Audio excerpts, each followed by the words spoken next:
క్రీస్తు యేసునందు నా ప్రియులైన మీ అందరికీ షాలోమ్ గ్రీన్ హౌస్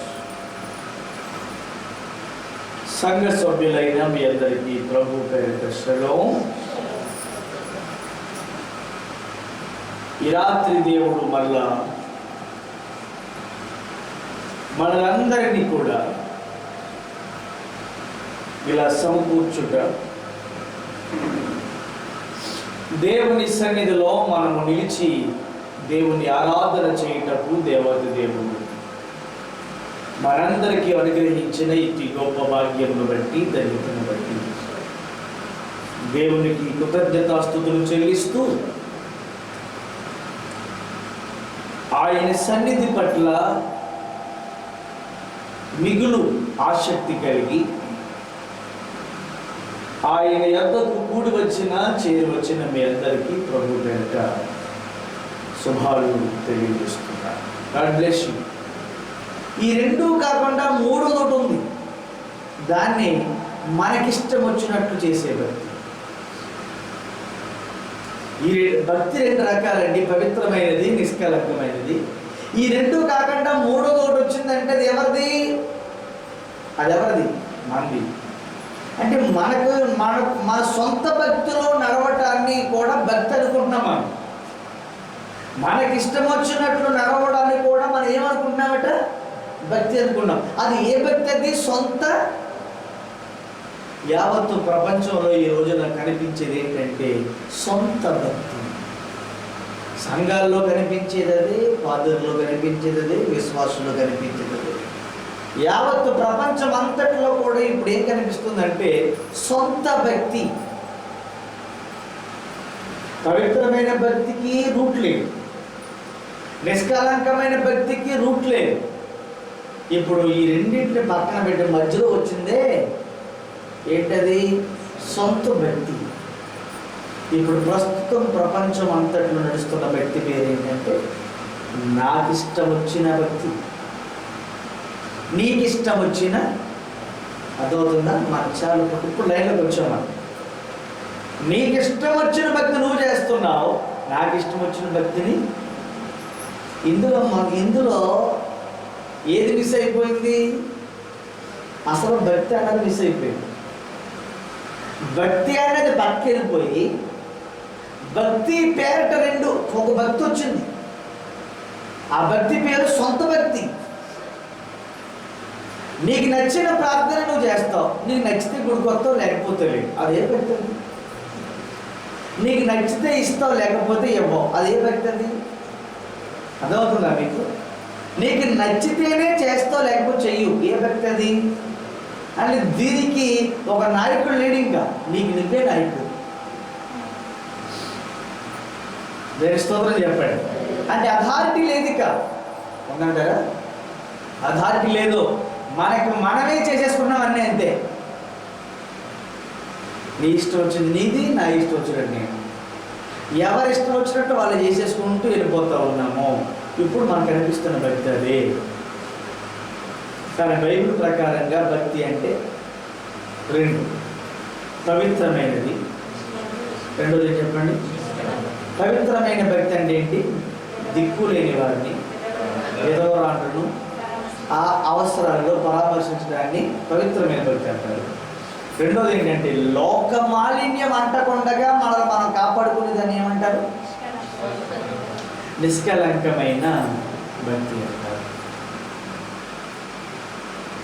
ఈ రెండు మనలో ఉన్నాయా? ఈ రెండు మనలో ఉన్నాయా లేవా? ఈ రెండు చేస్తేనే అసలైన సిసలైన భక్తి. దేవుని స్తోత్రం. ఈ రెండింటికి ఉన్న తేడా ఏంటో తెలుసండి? ఈ రెండిట్లకి ఉన్నటువంటి అంటే ఇప్పుడు ఈ భక్తి, నేను చెప్తున్నటువంటి ఈ భక్తికి నీ సొంత భక్తికి ఉన్న తేడా చెప్తా నేను ఒకసారి. ఓకేనా? చూడండి, మనకి అప్పుడప్పుడు పుస్తకాల్లో తేడాలు ఉంటాయి, మధ్యలో గీత గీసి ఇదో భాగం అదో భాగం. దాన్ని ఏమంటారు? ఎండింగ్ ఏమంటారు దాన్ని? ఈ మధ్యలో గీత ఉండి ఈ పక్కన కొన్ని పక్కన కొన్ని ఉంటాయి, ఈ పక్కన పాజిటివ్ ఒక నెగిటివ్ అట్లా ఏమంటారు? డిఫరెన్సెస్. నేను చెప్తానండి, భక్తికి సొంత భక్తి కొన్ని తేడాలు చెప్తాను. మీరు జాగ్రత్తగా వింటికి పెట్టుకోవాలి. చేతల్లో ఉండేది భక్తి, మాటల్లో మాత్రమే ఉండేది నీ భక్తి. చేతల్లో ఉన్నదని ఏమంటారు? చేతల్లో ఉండే భక్తి, మాటల్లో ఉండే. మీ అర్థమవుతుందని చెప్తుంది. రెండోది, మనుషుల పట్ల చేసే భక్తి, దేవుని పట్ల చేసే భక్తి. మనుషుల పట్ల చేసే భక్తి ఉంటుంది, దేవుని పట్ల చేసే. మూడు, బాహ్యమైన భక్తి, అంతరంగమైన భక్తి. బాహ్యమైనది, అంతరంగమైనది. శరీర సంబంధమైనది, ఆత్మ సంబంధమైనది. శరీర సంబంధమైన భక్తి ఉంది, ఆత్మ సంబంధమైన భక్తి. భూలోక సంబంధమైన భక్తి, పరలోక సంబంధమైన. భూలోక సంబంధమైనది, పరలోక సంబంధం. దేని స్తోత్రం చెప్పారు. శరీర ఆశలను నెరవేర్చే భక్తి, నెరవేర్చుకునే భక్తి. శరీర ఆశలను నెరవేర్చుకునే భక్తి, ఆత్మీయ ఆశలను నెరవేర్చే భక్తి. శరీర ఆశలు నెరవేర్చే భక్తి ఉంది, ఆత్మ సంబంధమైన ఆత్మీయ ఆశ నెరవేర్చే భక్తి. భూలోకములో చేయవలసిన భక్తి, పరలోకం చేరడానికి చేయవలసిన భక్తి. ఇవి వేరేగా. ఇందులో మనం ఏ టైపు భక్తి పరులమో ఒకసారి మనమే ప్రశ్నించుకోవాలి. దేని స్తోత్రం చెప్పండి. హల్లెలూయా. పవిత్రమైన భక్తి అంటే ఏంటి? దిక్కులేని వారిని, ఇంకేంటండి, వెధవరాండ్రను, దిక్కులేని వారిని వెధవరాండ్రను పరామర్శించే భక్తిని ఏమంటారండి? దీని ఇంకో మాటలో చెప్పాలంటే ధనం వెచ్చించి చేసే భక్తి. ధనం వెచ్చించి చేసే భక్తి అంటే చేతల్లో కనబడుద్ది. మాటల్లో కనిపించేది వేరు, చేతల్లో కనిపించేది వేరు. మాటల్లో చేస్తారు చాలా మంది భక్తి, కానీ చేతల్లో చేయరు. ధనం వెచ్చింపు చేసేది కార్యాలు ఏమంటారంటే పవిత్రమైనటువంటి భక్తి అంటారు. స్తోత్రం. అయా, మీ దిక్కులేని వారిని ఆదుకోవడము, విధవరాండ్రని పరామర్శించడం కూడా భక్తిలో భాగమేనా అని ఒక మీకు పెద్ద డౌట్ రావచ్చు. ప్రార్థించడం భాగమని నాకు తెలుసు, గుడికి రావడం భాగమని తెలుసు, భక్తిలో భాగమని. వాక్యం చదవడం, వాక్యం వినడం భక్తుల్లో భాగమని నాకు తెలుసు. కానీ ఇవి చేస్తే కూడా భక్తుల భాగమే అవుతుందా? అసలు భక్తుల భాగమే అది. దేవుని నామానికి స్తోత్రం చెప్పండి. ధనాన్ని వెచ్చించేదే భక్తి. ధనం వెచ్చించేసేటువంటి కార్యాలని మనం పవిత్రమైన భక్తి అంటాము. హల్లెలూయా. ధనం వెచ్చించాలి. అపోస్తుల కార్యములు 14లో, అపోస్తుల కార్యములు 10వ అధ్యాయము 4వ వచనంలో ఒక మాట ఉంది. చదవండి. భయపడి ప్రభువా ఏమని అందుకు దూత నీ ప్రార్థనలను నీ ధర్మ కార్యములను దేవుని. అతడు దూత వైపు తేరు చూచి భయపడి ప్రభువా ఏమని అడిగాను. అందుకు దూత అంది, నీ ప్రార్థనలను నీ ధర్మ కార్యములను దేవుని సన్నిధికి. దేవుని స్తోత్రం చెప్పండి. హల్లెలూయా. అంటే దేవుని సన్నిధిలో జ్ఞాపకం చేసుకునే కార్యాలు ప్రార్థన. వాక్యము, అలాగే దానితో పాటు కూడా దేవుని దేని జ్ఞాపకం చేసుకుంటాడట? మనం చేసేటువంటి ధర్మ కార్యాలను దేవుడు జ్ఞాపకం చేసుకుంటాడు. మనం చేసేటువంటి ధర్మ కార్యాలను కూడా దేవుని సన్నిధిలో దేవుడు ఏం చేస్తాడు? జ్ఞాపకం చేసుకుంటాడు. దేవుని స్తోత్రం చెప్తాం. హల్లెలూయా. అంటే దేవుని సన్నిధిలో ప్రార్థనలు వాక్యమే కాదు, మనం చేసేటువంటి ధర్మ కార్యాలు కూడా దేవుడు ఏం చేస్తాడట? జ్ఞాపకం చేసుకుంటాడు. దేవుని స్తోత్రం చెప్తామండి. హల్లెలూయా. ప్రియమైనటువంటి దేవుని ఎక్కడ వెళ్ళారా? అందుచేత ఇక్కడ మనము ఈ విషయాన్ని మనం గమనించాలి. యాకోబు గారు పౌలు గారిని సేవకు పంపిస్తూ సువార్తలు పంపుతున్నప్పుడు కూడా ఆయన ఏం చెప్పాడంటే, దేవుణ్ణి ప్రేమించు, మనుషులు కూడా నీవు ప్రేమించు. దేని స్తోత్రం కలుగు.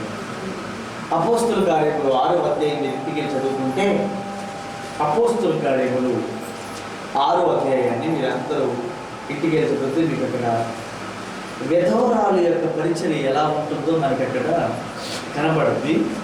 అందరూ కూడా ఆ ఇంటికి వెళ్ళిన తర్వాత మీరు చదవండి, విధవరాలకు మనం చేసేటువంటి పరిచయం ఏ విధంగా ఉండాలో అక్కడ మనకి బైబిల్లో కనబడుతుంది అనమాట. దేవుని స్తోత్రం కలుగును గాక. హల్లెలూయా. ప్రియమైనటువంటి దేవుని యొక్క బిడ్డలారా, మరి ఇక్కడ మనం ఆ విషయాన్ని మనం చాలా జాగ్రత్తగా చూడొచ్చు. మీరు అక్కడ చదివితే విధవరాలు పట్ల మనం చేసేటువంటి పరిచర్య ఎలా ఉంటుందో మనకి ఇక్కడ కనబడుతుంది అనమాట. దేవుని నామమున స్తోత్రం కలుగును గాక. హల్లెలూయా. అలాగే మనం ఇక్కడ మరొక విషయాన్ని మనం ఇక్కడ గమనించవచ్చు. ఇప్పుడు పవిత్రమైన భక్తి అంటే ఏంటంటే, దేవుడు మనకి క్లియర్గా చెప్పేశాడు, మీరు దిక్కులేని వారిని, దిక్కులేని పిల్లల్ని ఆదరించాలి.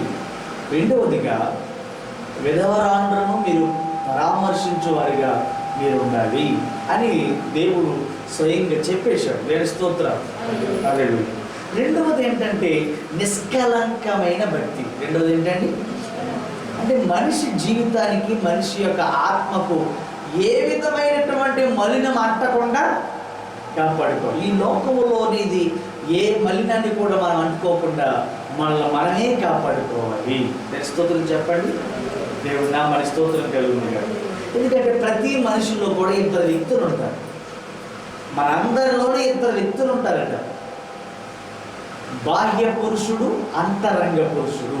మనందరిలోనూ ఇద్దరు వ్యక్తులు కనబడతారు. మనకు తెలియదు.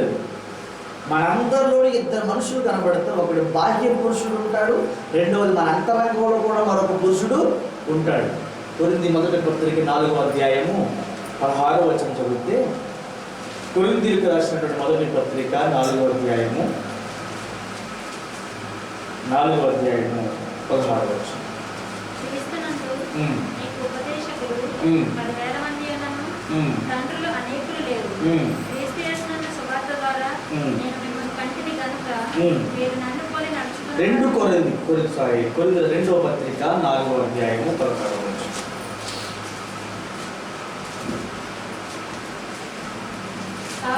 కావున మేము అధైర్యపడము. మా బాహ్య పురుషుడు అంటే మా బాహ్య పురుషుడు వ్యాధుల ద్వారా, రోగాల ద్వారా కృషించుచున్నాను. బాహ్య పురుషుడికి వయసు అయిపోద్ది. ఎందుకంటే మన బాహ్య పురుషుడు కాబట్టి ఇది వయసు అయిపోవచ్చు, కృషించుకోవచ్చు, వ్యాధుల ద్వారా, రోగాల ద్వారా కృషించుకోవచ్చు. కానీ అంతర్య పురుషుడు దినదినము కూడా ఏమవుతాడట? నూతన పరచబడుచున్నాడు. దేవుడు నామని స్తోత్రం.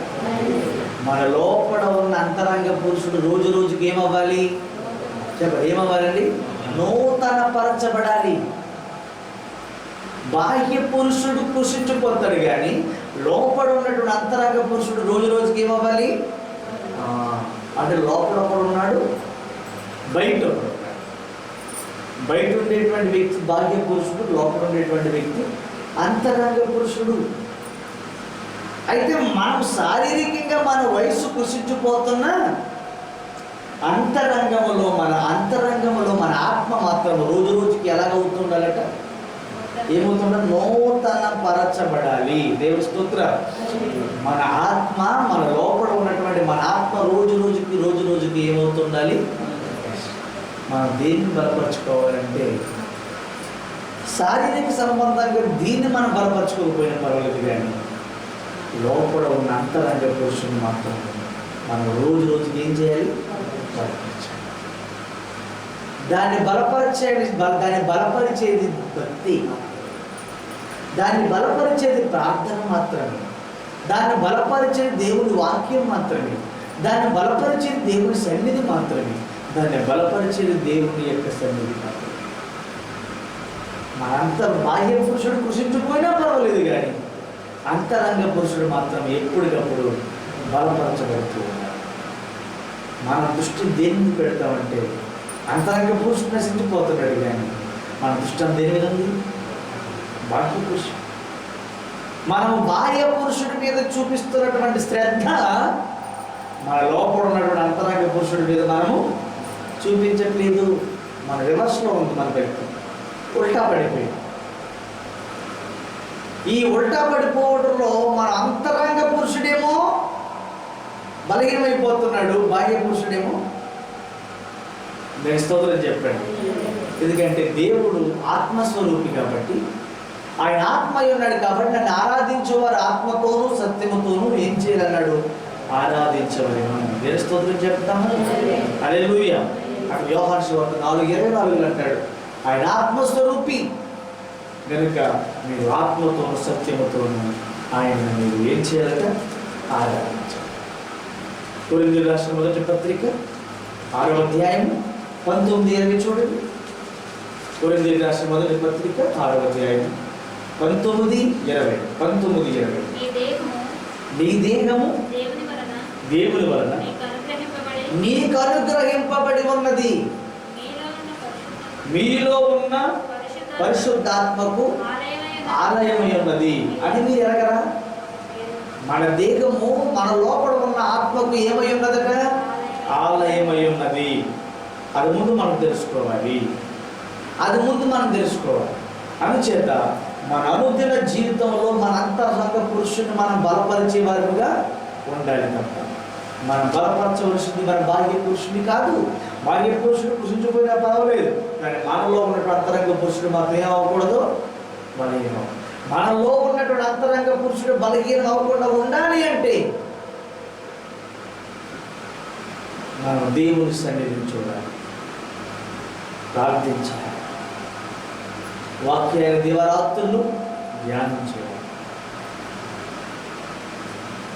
నిష్కలంకమైన భక్తి జీవితాన్ని మన జీవితంలో కలిగి ఉండాలి. అప్పుడే మనలో ఉన్నటువంటి ఆత్మ పురుషుడు ఏమవుతాడంటే దినదినము బలపరచాలి. అందుచేత మన దృష్టాంతం హల్లెలూయా, మనల్ని కాపాడే దేవుడు కునుకడు నిద్రపోడు. ఆయన కునుకడు నిద్రపోడు. అటువంటి దేవుణ్ణి మనం కలిగి ఉన్నాం కాబట్టి ఎవరు నిర్లక్ష్యం చేయకండి. తప్పకుండా దేవుని సన్నిధిలో ఆయన సన్నిధిని పోగొట్టుకోకుండా ప్రయత్నించండి. ఆదివారము ఆరాధన ఎప్పుడు? తెల్లవారుజామున 4 గంటలు. రాని వారికి తెలియజేయండి. 4 గంటల నుండి 6 గంటల వరకు ఆరాధన జరుగుతుంది. అందరికి తెలియజేయండి. తప్పకుండా మీరందరూ పాలుపొల్పులై దేవుని సన్నిధిలో ఆనందించాలని ప్రభు పేరిట మీకు అందరికీ నేను మనవి చేస్తున్నాను. దేవుని స్తోత్రం. ఈ కరోనా ద్వారా దేవుడు 2 విషయాలు అర్థం చేసుకున్నాడు.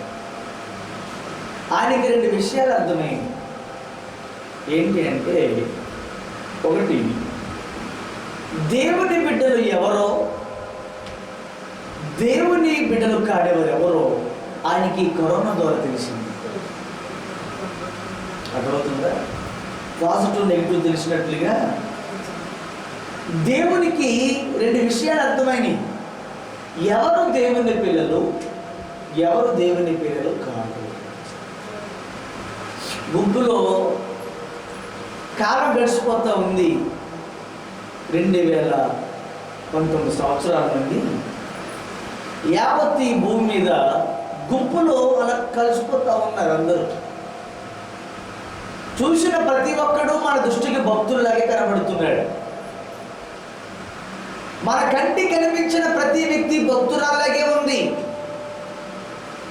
మన కంటికి కనిపిస్తున్న ప్రతి భక్తుడు భక్తుల్లాగే కనబడుతున్నాడు, ఎందుకంటే గుంపులో ఉన్నాం కాబట్టి. కానీ ఈ కరోనా ద్వారా దేవుడు 2 విషయాలు గమనించాడు. అందులో ఎవరు దేవుని పిల్లలు, ఎవరు దేవుని పిల్లలు కాదు అన్న విషయాన్ని ఆయన తెలుసుకున్నాడు. ప్రార్థించేవారు ఎంతమంది, ప్రార్థన చేయని వారు ఎంతమంది, మాట వినేవారు ఎంతమంది, మాట వినని వారు ఎంతమంది, లోబడేవారు ఎంతమంది, లోబడని వారు ఎంతమంది, మారు మనసు పొందిన వారు ఎంతమంది, మారు మనసు పొందని వారు ఎంతమంది, పాపాన్ని వదిలిపెట్టిన వారు ఎంతమంది, పాపాన్ని వదిలిపెట్టిన వారు ఎంతమంది అని ఆయన ఒక నిర్ధారణకు వచ్చేశాడు. దేవుని స్తోత్రం చెప్పండి. హల్లెలూయా. అది మొదటి విషయం. రెండో విషయం ఏంటంటే మనుషులందరూ విశ్వాసంతోనే బ్రతుకుతారు అన్న విషయం అర్థమైంది. మనుషులందరూ విశ్వాసంతోనే బ్రతుకుతారు అన్న విషయం ఆయనకి అర్థమైంది. విశ్వాసం అంటే ఏంటి? చెప్పింది నమ్మడం. విశ్వాసం అంటే ఏంటంటే చెప్పిన దాన్ని నమ్మడం. కరోనాను ఎంతమంది చూశారు?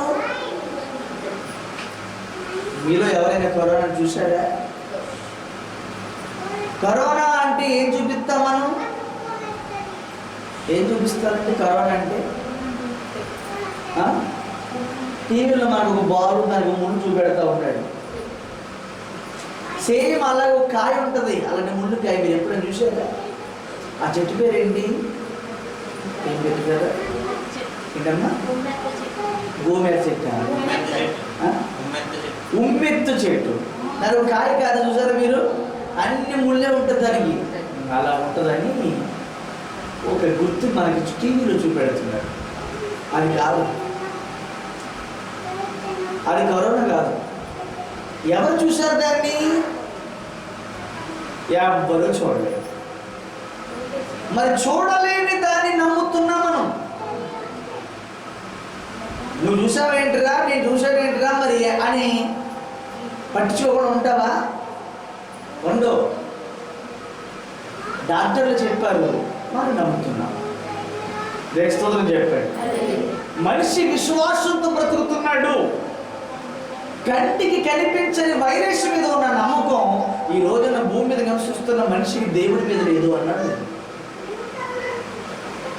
కంటికి కనిపించని వైరస్ కరోనా మీద ఉన్న నమ్మకం మనకి ఎవరి మీద లేదు?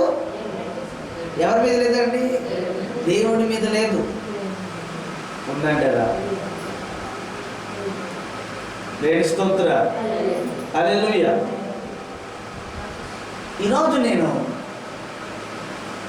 మీకు విషయం చెప్పాలనుకుంటున్నాను. నా జీవితంలో, నా ఆధ్యాత్మికమైన జీవితంలో అద్భుతాలు జరగాలంటే నేనేం చేయాలి?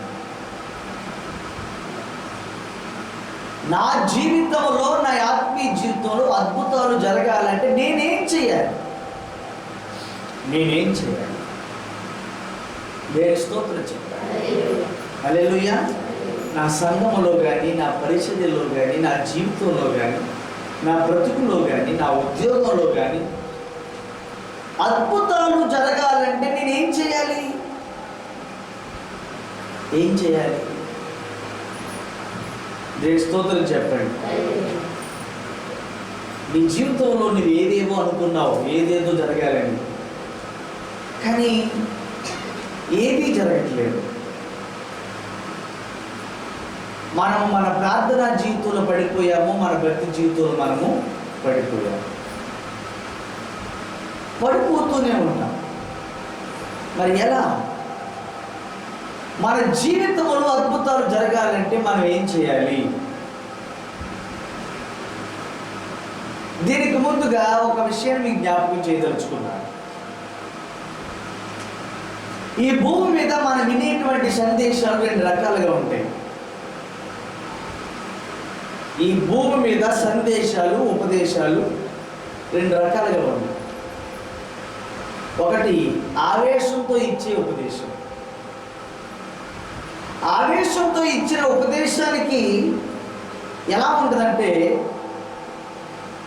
అప్పటికప్పుడు ఏదో చేసి అనిపిస్తూ ఉంటాడంట. విన్నారా? ఉపదేశాలు రెండు రకాలు. ఆవేశంతో ఇచ్చే ఉపదేశము, ఆలోచనతో ఇచ్చే ఉపదేశం. దాన్ని ఏమంటారంటే ఆత్మీయతతో కూడిన ఉపదేశం అంటారు. ఇప్పుడు ఆవేశంతో కూడినటువంటి ఉపదేశం యొక్క ప్రభావం ఎలా ఉంటుందంటే అది విన్న వెంటనే అప్పటికప్పుడే ఏదో చేసేయాలనిపిస్తుంది. ఇంక చేసేయాలి, నేను పాడేయాలి, నేను చేసేయాలి, నేను వచ్చేయాలి, నేను చేయాలి అనిపిస్తుంది. కాలక్రమేణా అదేమైపోద్దంటే ఆ ఉపదేశము విఫలమైపోతుంది. వింటున్నారా? నేను చెప్తుంది మీకు అర్థమవుతుందా? విఫలమైపోద్ది అన్నమాట. ఆవేశంతో చేసేది, ఆవేశంతో తీసుకున్న నిర్ణయాలు ఎలా ఉంటాయి మనకు తెలుసు కదా. ఆవిరిలాగా ఏమైపోతాయి? మాయమైపోతాయి. మన జీవితంలో అద్భుతాలు జరగాలంటే ఆవేశంతో కూడిన ఉపదేశాల కంటే ఆత్మీయతతో కూడిన ఉపదేశాలు మనకు అవసరం. ఇవేం చేస్తాయంటే విన్నంతసేపు కూడా నిన్ను పురికొల్పుతూనే ఉంటాయి. ఆవేశం ఏం చేస్తుంది? ఆవేశంతో ఉపదేశాలు నేను ఇంకా మారిపోవాలి, అంతే, నేను పాడేయాలి, నేను చేసేయాలి, నేను ఇచ్చేయాలి, నేను మారిపోతున్నాను, ఇప్పుడే నాకు బాప్తీసం కావాలి. బాప్తీసం పొందిన రోజులకి మళ్ళీ కనిపించింది ఆవేశం. ఉపదేశము ఆవేశంగానే ఉంది, విన్నది కూడా ఆవేశంగానే ఉంది. ఇవి రాను రాను ఏమైపోతాయంటే డల్ అయిపోతాయి. కానీ ఆత్మీయతతో కూడిన ఉపదేశం ఎలా ఉంటుందంటే ప్రతి దినము కూడా వాడిని పురుకొల్పుతూనే ఉంటుంది. నేను స్తోత్రం చెప్పండి, హల్లెలూయా. అదనమాట. అయితే మనకి భూమి మీద ఏ ప్రాంతానికి వెళ్ళినా,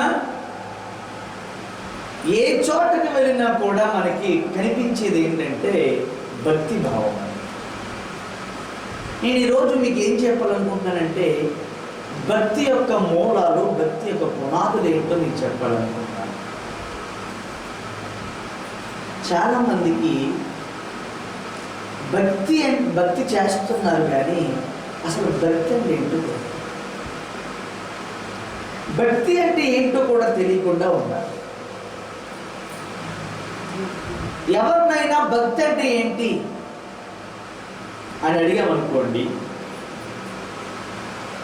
ప్రజలు ఇచ్చే సమాధానాలు నా వరకు నేను చెప్తాను, నాకు తెలియని ఏమంటూ మీరు చెప్పండి. భక్తి అంటే ఏంటి? ఈ అంశం, ఈ సబ్జెక్ట్ విన్న తర్వాత మీకు ఏం అర్థం అవుతుందంటే నేనేదో డిగ్రీ వరకు వచ్చేసాను అనుకుంటున్నారు మీరు. అప్పుడు అనిపిస్తుంది నేను మళ్ళీ అలానే స్టార్ట్ చేయాలా అని. ఇప్పుడు నేను ఇది మొదలెట్టిన తర్వాత మీకు ఒక పెద్ద డౌట్ వస్తుంది. ఏమవుతుందంటే అసలు నేను ఇప్పుడు ఎక్కడున్నాను, నా స్టాండర్డ్ ఏంటి? చదువుతున్న వాడికి ఆ స్టాండర్డ్ ఏంటో వాడి క్లారిటీ ఉండాలి. వాడు first class, second class, third class, fourth class, వాడి క్లారిటీ. ఏ క్లారిటీ లేనోడిని అంటే అర్థం ఏంటంటే ఆడు ఏం చదువుతున్నాడు ఆడికి వీడు హాజరుతో పాస్ అయిపోయి బ్యాచ్. వీడు హాఫ్ అవర్లీ పాస్ అవ్వడు, క్వార్టర్లీ పాస్ అవ్వడు, యూనిట్లీ పాస్ అవ్వడు. వీడు డైరెక్ట్గా ఎలా పాస్ అయిపోతాడంటే ఇంకా హాజరుతో పాస్ అయిపోతాడు అనమాట. క్లాసు 10 అక్షరాలు 30 కూడా రాదు. వేరే స్తోత్రం చెప్పండి, హల్లెలూయా. అర్థమవుతుందా? భక్తి అంటే ఏంటి? భక్తి అంటే అందరి ఉద్దేశం ఏంటో తెలుసా?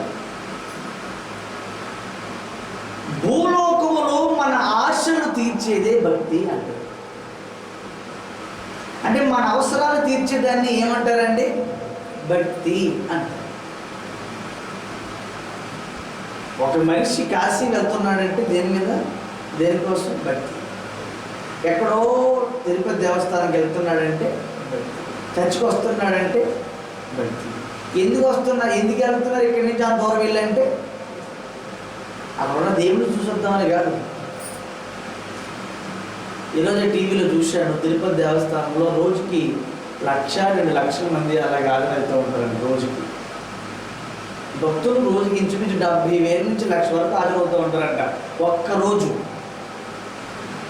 అలాంటిది ఇప్పుడు 4,000-3,000 మంది వస్తున్నారు. 4,000 లేదా 3,000 మంది హాజరవుతున్నారు. వేలగా లక్షలుగా ప్రజలు వెళ్తున్నారు అంటే ఎందుకు వెళ్తున్నారు? దేవుని చూద్దామనా? మన క్రైస్తవ సభల్లో కూడా సభలు పెట్టినప్పుడు వేలాదిగా ప్రజలు వెళ్తూ ఉంటారు. ఎక్కడైనా సభలు పెట్టినప్పుడు పెద్ద సేవకులు ఎందుకు వెళ్తున్నారు వేలాది మంది అక్కడికి అంటే? వేలాది మంది చేసే పని ఏంటి? అక్కడ ఉన్న దేవుని చూద్దామనా? అక్కడ వెళ్ళి దేవుణ్ణి ఏదో కోరుకుందాం అది తప్పగలదు అని ఆశ. భక్తి అంటే నిర్వచనం ఏంటంటే భూలోకములో మనం ఒకటి ఆశించి దాన్ని పొందుకోవడమే భక్తి.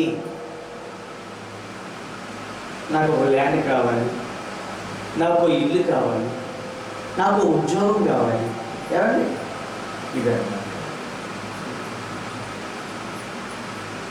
ఇది ప్రస్తుతం. దీనికంటే ముందు ఒక స్టెప్, ఒక తరం వెనక్కి వెళితే వాళ్ళు ఏమంటారంటే భక్తి అంటే వేదాంతులు అంటారు. మనకు ముందున్న వాళ్ళంతా ఏమంటారంటే వేదాంతులు అంటారు. వాళ్ళు ఏం చెప్తారంటే నిర్వచనము, వాళ్ళ ఉద్దేశంలో మాట ఏంటంటే మనిషి మోక్షం చేరడానికి భక్తి చేయాలి అంటాడు. మనం ముందున్న తరం వాళ్ళు.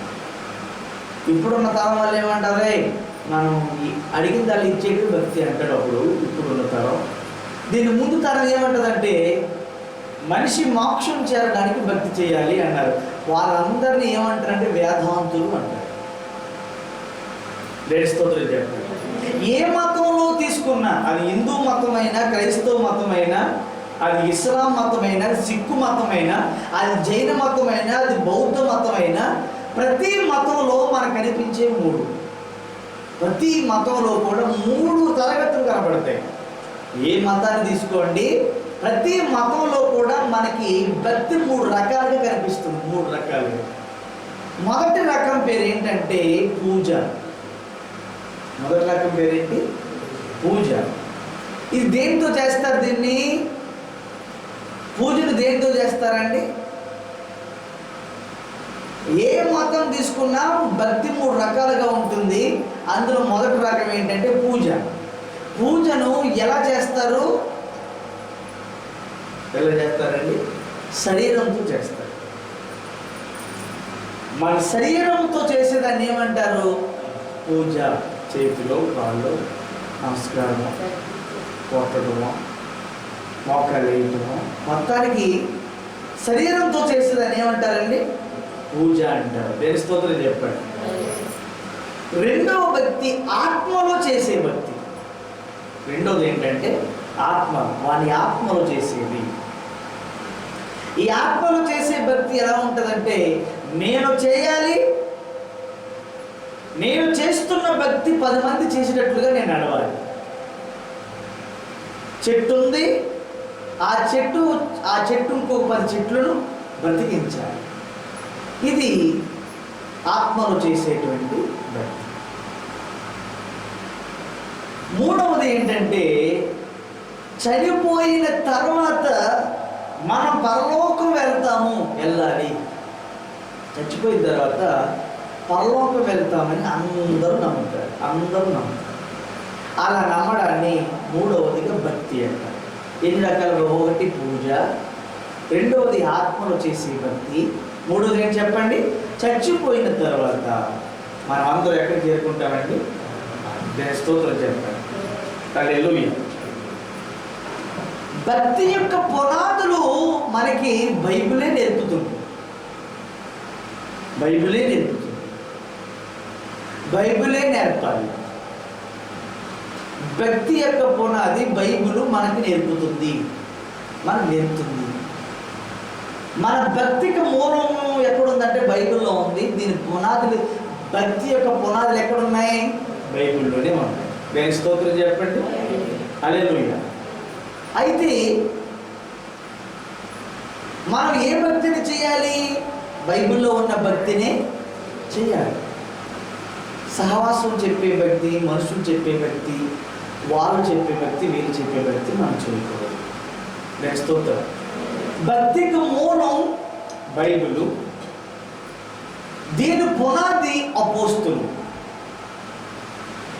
భక్తికి మూలమేమో బైబిల్ అండి, దీని పునాది వేసింది ఎవరు? అపోస్తులు. స్తోత్రం. ఎఫెసీ పత్రిక 2వ అధ్యాయము 20వ వచనం చదివితే, ఎఫెసీ పత్రిక 2వ అధ్యాయము 20వ వచనం.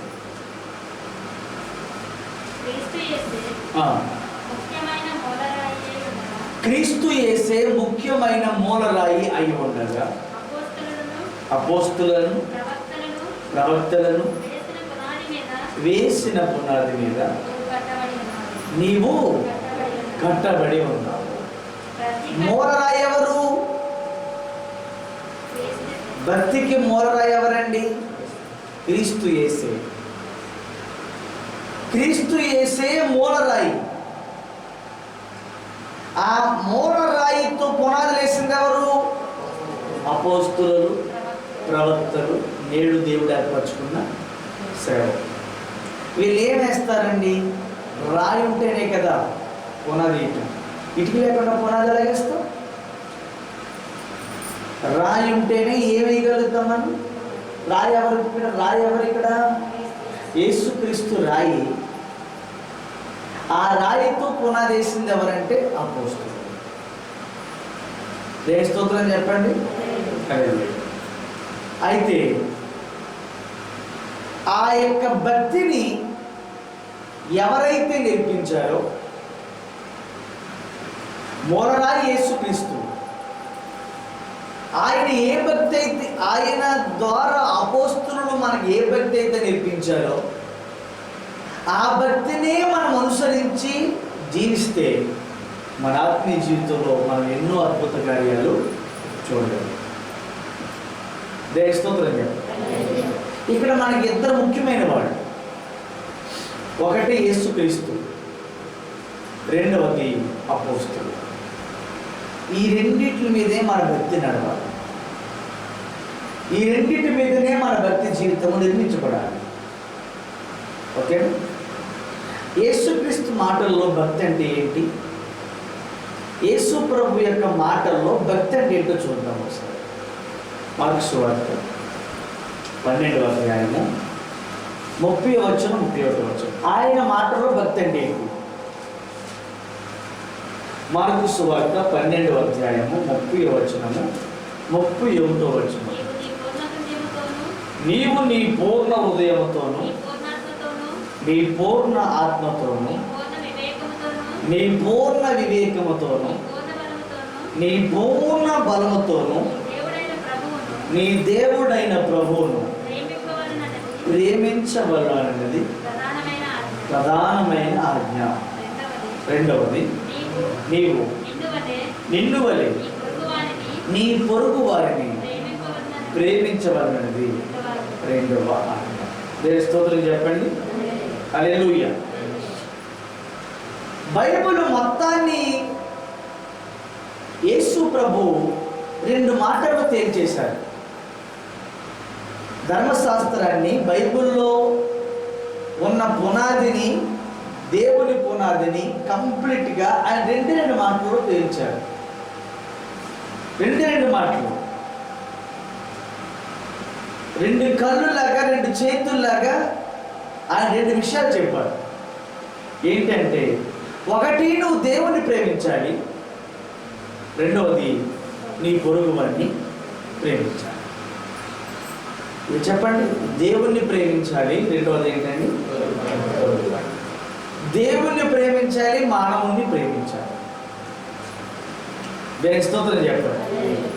దేవుని ప్రేమించు, మానవుని ప్రేమించు. దేవుని స్తోత్రం కలుగును గాక. హల్లెలూయా. ఓకేనా? నువ్వు దేవుని ప్రేమించాలన్నది దేవుని యొక్క బోధ. రెండవది, నీ పొరుగు వాడిని ప్రేమించాలన్నది కూడా దేవుని యొక్క బోధ. ఈ రెండు మాటల్లో ఆయన ఈ విషయాన్ని తేల్చి చెప్పేశారు. దేవుని స్తోత్రం చెప్పండి. హల్లెలూయా.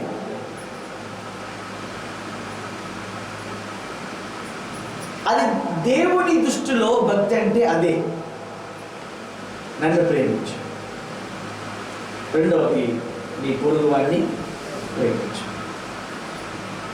రెండే. ఆయన దగ్గరికి ఒకసారి ఒక ఆయన వచ్చి బాధపడా భక్తి అంటే ఏంటి అని అడిగితే అప్పుడు యేసుప్రభువు అన్నారు, నన్ను ప్రేమించు, నిన్ను వలె నీ పొరుగు వాడిని ప్రేమించు. హల్లెలూయా. మనం ముందు భక్తి అంటే ఏంటో తెలుసుకుంటే మన ఆత్మీయ జీవితంలో అద్భుతాలు ఎలా జరుగుతాయో మనం తెలుసుకోగలుగుతాం. మనము మన జీవితాల్లో అద్భుతాలు చూడలేకపోవడానికి కారణం ఏంటి అని అంటే భక్తే దానికి మూలము అని మనం చెప్పవచ్చు. అద్భుతాలు భక్తి వల్ల జరుగుతాయి. అర్థమవుతుందండి? అద్భుతాలు అనేవి భక్తి వల్ల మాత్రమే జరుగుతాయి. ఇందులో ఏమాత్రం డౌట్ లేదు. అద్భుతాలు జరగాలంటే తప్పకుండా మన జీవితంలో భక్తి జీవితాన్ని మనము కలిగి ఉండాలి. బైబిల్ నేర్పున్న భక్తి చేస్తే తప్పకుండా మన జీవితంలో అద్భుతాలు మనము చూడగలుగుతాం. అయితే భక్తిని నేర్పటానికి భక్తుడైనటువంటి యాకోబు ఒక పత్రిక రాశాడు. ఎందుకంటే ఈ భూమి మీద యేసు ప్రభు వచ్చిన తర్వాత మొట్టమొదటి సంఘం ఎక్కడ ఉందంటే యెరూషలేములో. మొట్టమొదటి సంఘము యెరూషలేము. ఆ మొట్టమొదటి సంఘానికి కాపరి యాకోబు. మొట్టమొదటి సంఘము యెరూషలేములో ఉంది. ఆ మొట్టమొదటి సంఘానికి కాపరి ఎవరంటే యాకోబు. ఆయన మాటల్లో భక్తి అంటే ఏంటో చూద్దాము. ఆయన మాటల్లో భక్తి అంటే యాకోబు పత్రిక 1వ అధ్యాయము 27వ వచనం. 1వ అధ్యాయము 27వ వచనం. పవిత్రమును నిష్కలంకమునైన తండ్రి అయిన దేవుని ఎదుట పవిత్రమును నిష్కలంకమునైన భక్తి ఏదంటే దిక్కులేని పిల్లలను, విధవరాండ్రును వారి ఇబ్బందులో పరామర్శించుటయు. పవిత్రమైన భక్తి అంటే ఏంటి? పవిత్రమైన భక్తి అనగా ఎవరినండి? దిక్కులేని పిల్లలను, విధవరాండ్రును పరామర్శించటాన్ని ఏమంటారు? పవిత్రమైన భక్తి అంటారు. దిక్కులేని పిల్లలను, విధవరాండ్రును పరామర్శించటాన్ని ఏ భక్తి అంటారండి? పవిత్రమైన భక్తి అంటారు. పవిత్రమైన భక్తిలో దిక్కులేని పిల్లలు వస్తారు, విధవరాండ్రులు వస్తారు. రెండవది నిష్కలంకమైన భక్తి. నిష్కలంకమైన భక్తి అంటే ఏంటంటే ఇహలోక మాలిన్యము తనకంటకుండా తన్ను తాను కాపాడుకోవడాన్ని ఏ భక్తి అంటారు? నిష్కలంకమైన భక్తి. దేని మీద ఉండాలంటే మన లోపల ఉన్న అంతరంగ పురుషుడి మీదే మన దృష్టి పెట్టాలి. పవిత్రమైన భక్తి చేద్దాం, నిష్కలంకమైన భక్తిని చేద్దాం. పవిత్రమైన భక్తిలో దిక్కులేని వారిని, దిక్కులేని పిల్లల్ని మనం ఆదరించాలి. విధవరాండ్రును మనము పరామర్శించేవారిగా ఉండాలి. విధవరాండ్రి మీద ఎవరైతే దృష్టి పెడతారో వారు తప్పకుండా వర్ధిల్లుతారు. ఆ ప్రభుత్వమైన, ఆ సంఘమైన, ఆ విశ్వాసైన తప్పకుండా వారి జీవితంలో గొప్ప ఆశీర్వాదకరమైన స్థితిని వారి జీవితంలో చూడగలుగుతారు. కనుక భక్తి రెండు రకాలు, పవిత్రమైనది, నిష్కలంకం. నిష్కలంకమైన భక్తిలో మనలో ఉన్న అంతరంగ పురుషులకు ఈ లోక మాలిన్యం అంటకుండా కాపాడుకోవాలి. మరి అలాగే పవిత్రమైన భక్తిలో దిక్కులేని వారిని విధవరాలను తిరిగించే వారిగా ఉండాలని తెలియజేస్తుంది. మరికొన్ని విషయాలు మళ్ళా మనం వచ్చేటువంటి విషయంలో మనం ఇంకా లోతుగా ఈ విషయాలు తెలుసుకుందాం. దేవుడి కొద్ది మనం దీవించుకుంటారు.